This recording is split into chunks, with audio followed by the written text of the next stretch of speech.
As always, I start from dark and work my way to light. So I'm starting in this really dark shadow region under the chin, also starting at the bottom and working my way to the top. I am packing in the black. I'm using a 9 curved magnum, and I'm using elliptical strokes. So it's very important that the larger that magnum needle is, the more elliptical the color packing motion will be, as opposed to like a round shader. Because a round shader is very uniform in its shape, the motions used with a round shader are going to be more circular. So as the needle gets wider, the color packing motions are going to be more elliptical. Because this is a gray wash tattoo, the only color packing is going to be used with the dark black.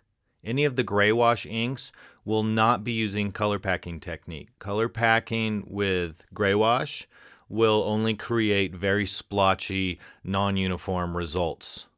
So we get a smoother result if we use sweep motions with the gray wash. However, since we're working with the dark black, we want that packed in nice and solid. So I'm using color packing techniques with the black. Now when softening up the edge of that black, I dip in a dark gray wash, and then I also dip in some of the black so that it makes my dark gray wash just a little bit darker, a little bit thicker.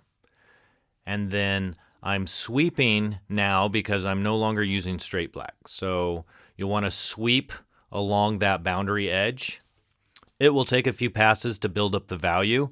Here you can see that there's a very strong contrast between this gray shading and the black that I've done. So the idea is to do enough passes to build up that value to where the black starts to just blend into that dark gray.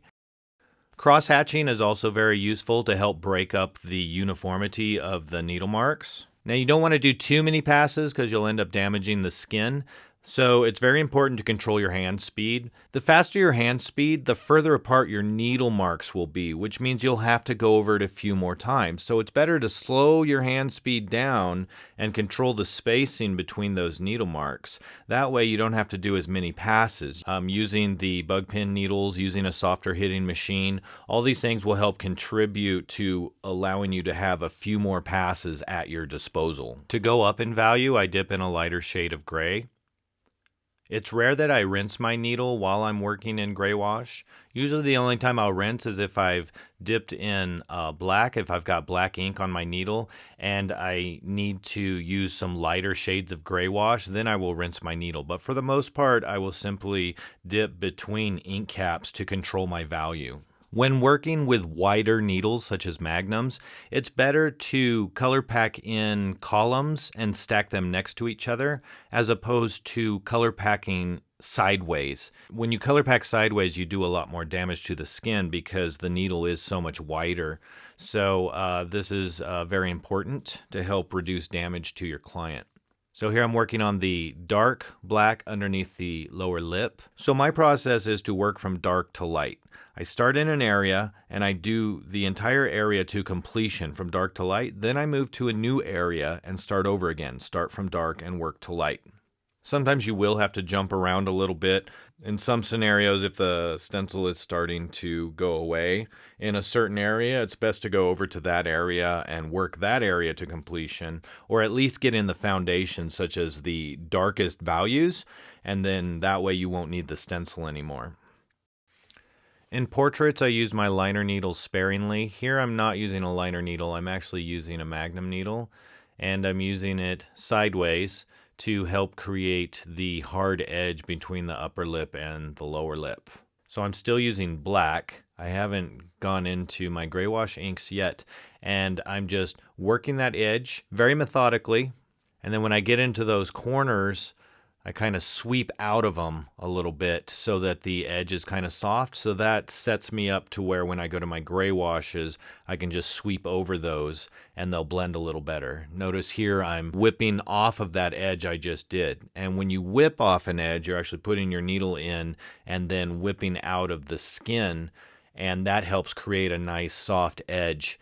So notice I've got a hard edge because I used the edge of the magnum needle first, and then I whipped off of it to help get it a little softer. And now I'm just going over it again. I'm reinforcing it.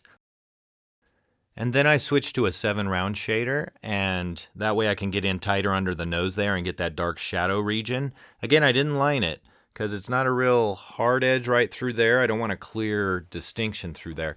And so I did that with a round shader. Then I switched back to my curved magnum, and again I whipped off of that black. I brought it down into the face, and also I sweep along the boundary edge underneath to help soften it.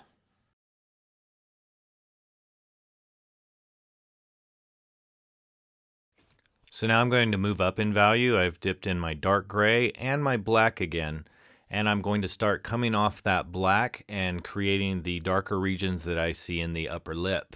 Now I'm using a small curved magnum, and I'm actually using very small sweep motions, so I'm sweeping in and coming out, and it's in a very small region. So that's going to help me keep it soft. Again, if we analyze the upper lips, there is not a hard, clean edge there. It's soft, so we don't want to line that. So that's why I'm using the curved magnum, and I'm sweeping with it, because when I sweep, that's how I get softer edges. And now I'm bringing that dark area, it's narrow along the upper lip, and I'm bringing it down and back into that black that I've already done in the corners of the upper lip. And then I'm going to sweep off that lower black, because if we look at that upper lip, it's very dark. It's black down at the bottom, and then it comes up in value. It gets lighter as it comes up. And it's not abrupt, it's gradual. So that's why I want to get this gray, kind of like how I did in the lower neck shadow. I want to get it soft, but coming up in value. It's still dark, but it's getting lighter. It's lighter than the black. This is also an opportunity to use that little curved magnum to put in the little variations in the upper lip. Notice there's just like some small little details, some variations in value that help give the upper lip some texture. So again, I'm just dipping between my values. I've been dipping between black and my dark gray. And if I need to lighten it more, I can dip in that dark gray some more to bring the value up. And if I need to drop it back, I can dip back in the black. And the only motions I'm using are sweep motions. I'm sweeping. I'm making sure my hand is moving the entire time. It's moving before the needle goes into the skin. The needle then gradually enters the skin, and then it comes out of the skin, and my hand is still moving. So that it's nice and uniform, and that's how you're going to get the smoother entry and exit strokes.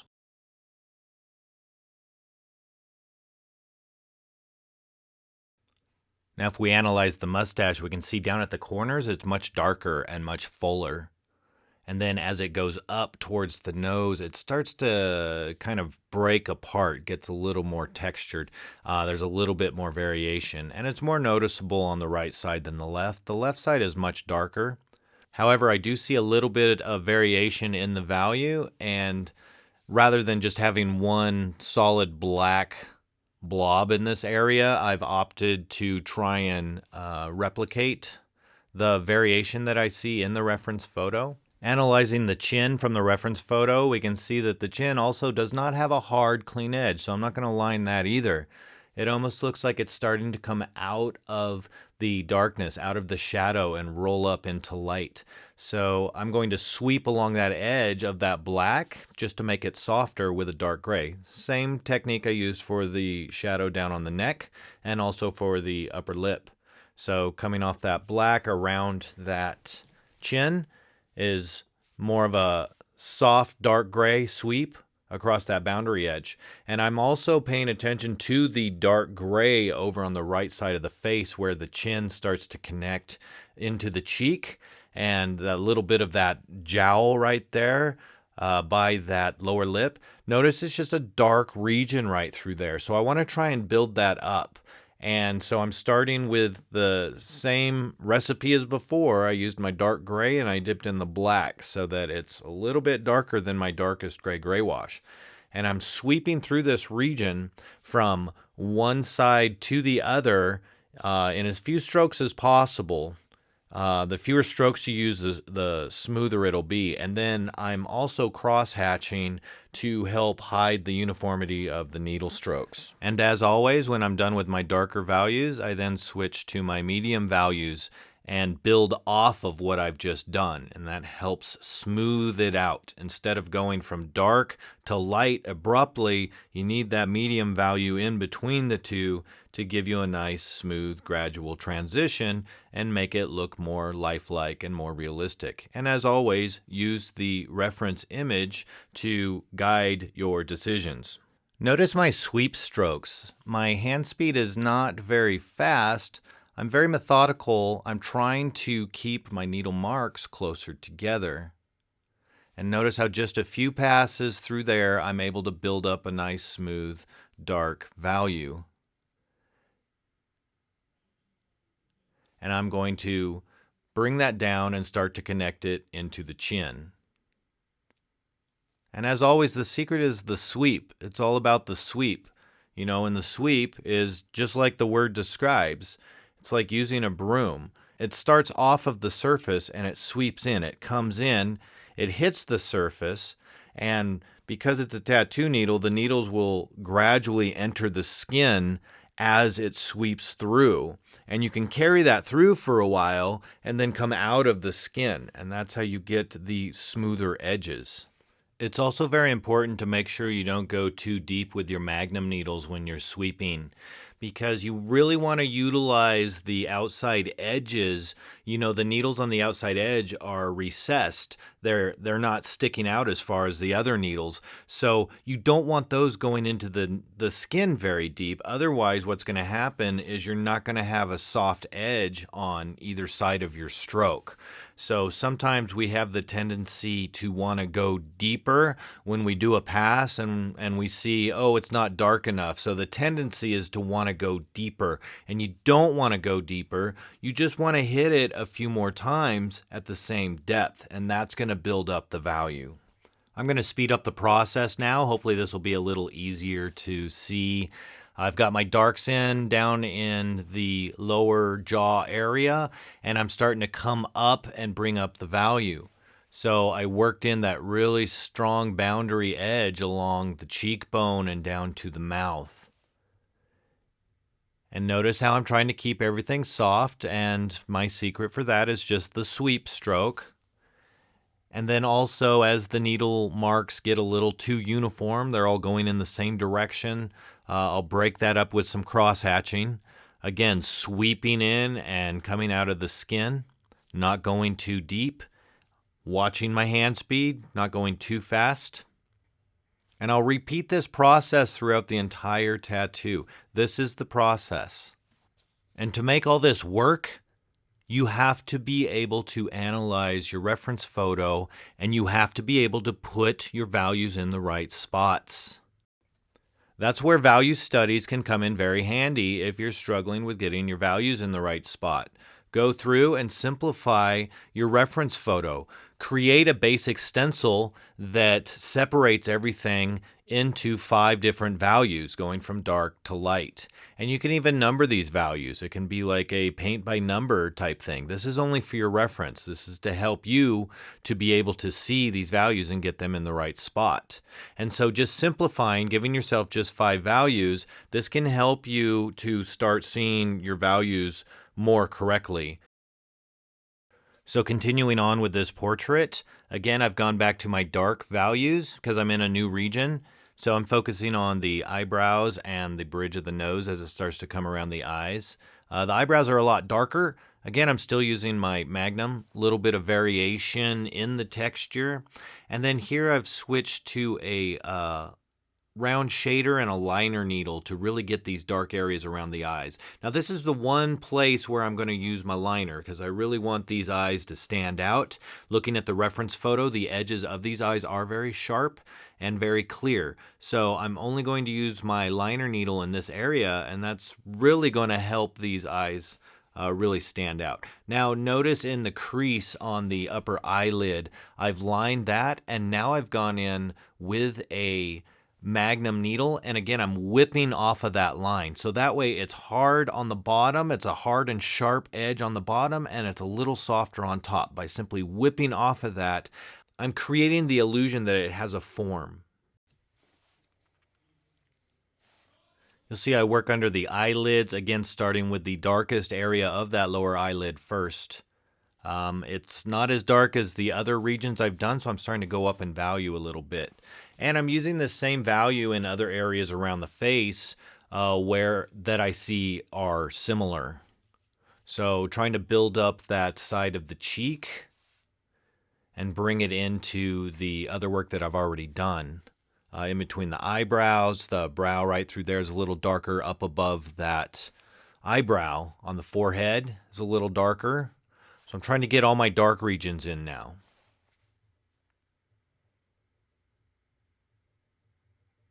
Getting the black of that hat is going to help create some contrast. Now I'm paying attention to the little details on the upper lip. It's nothing major. There's a little cleft right above the top upper lip, and then I'm going into the corners around the upper lip and darkening those up and bringing the values up towards the nose as they come into the light. Here you can see I'm being a little more methodical around the nose. I'm coming off that black shadow with a dark gray and starting to bring it up and around the nostrils and the ball of the nose and bringing it softly up and around and into the light.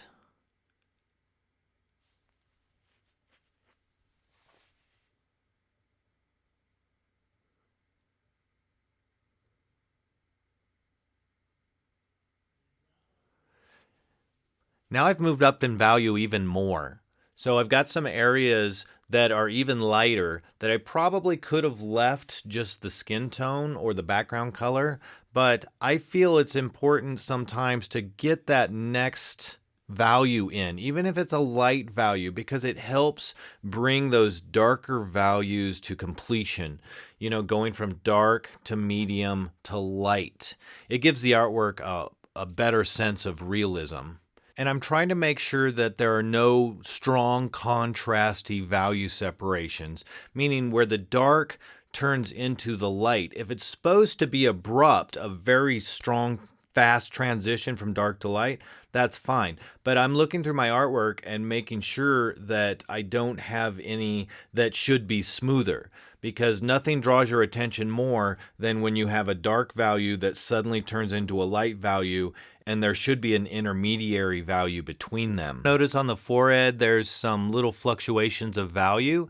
I'm using a much lighter value. They should not be as dark as any of the other values I've done.